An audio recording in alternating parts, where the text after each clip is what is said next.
Hey guys, this is Al again. I'm back at the shop. So that last fuel pump that I put in this car lasted about 2 weeks. Like, I mean, it didn't even last 2 weeks. I shut the engine off the last time I visited, and then I changed the pump, I filmed the video, I cranked the car, shut it off, came back 3 weeks later, and the pump was dead. So I've replaced the pump again. That one was a really old, well, it was a brand new pump, but it was sitting on my shelf for a very long time, and I bought it. It was very inexpensive. It was a CIS fuel pump that I was planning on using. I think I bought 2 of them at the time back in 2017, and it was just to wake up a non-running car, like one of those non-running Mercedes-Benz that I had. I think it was the 230 CE or the 280 CE that I had at the time. But anyway, it didn't last. So I went out and I bought a new one. This is the part number. I don't know whether you can see it well enough. See if the focus is on it.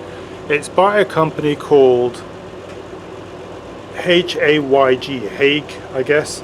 And the part number is 0590254909. Now, the deal with this pump is it looks exactly the same as the OE fuel pump, the BOSCH OE fuel pump, which I actually was able to free up. So I got this one running just by spraying WD-40 into it and then running it through the ultrasonic cleaner a few times. So it did eventually free itself up. But I didn't want to swap this one back in because, you don't know. So I'll keep this one as a spare, and I used this replacement, which looks identical. The only thing that you have to do is undo this fitting and replace it with the original Bentley one, because the Bentley one kind of looks the same, but it has fine threads instead of these coarse threads, and therefore the Bentley cap won't fit, and won't work. But I did swap it out, and the car runs great now. I think I have some really crappy gas in the car, so I actually tried to drain as much as I could as well and put some fresh gas in, which is this old 6-gallon tank. And it's running fine now. It runs great. I'll crank the engine up in a bit. What I also did, because there's a whole ton of there's a big greasy lump under the engine bay, so I guess the accumulators are leaking. So I filled them up with additional mineral fluid. I'm not going to drive the car just yet because I'm worried that the fluid may have gotten so low that I have no brakes, so I don't want to take a chance. But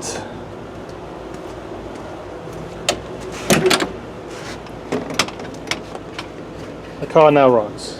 So, well, hang on. I'm going to talk about this situation in a second as well, because this thing drives me crazy.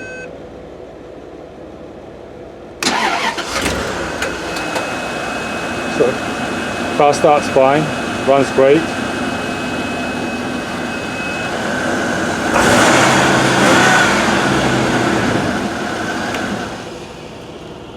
Looks like it might need engine mounts, but it does run well, so that's good.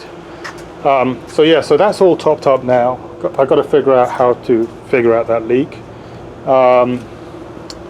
What else? So this isn't... Well, I need to figure out what's going on with this car. This car's got a terrible running issue ever since we put the heads on. And hang on, let me shut off the old Triumph.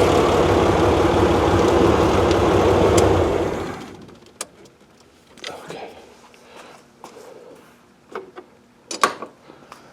So I started the Triumph because I hadn't run it for a long time. I just wanted to get some gas going through it and oil going through it and everything else like that.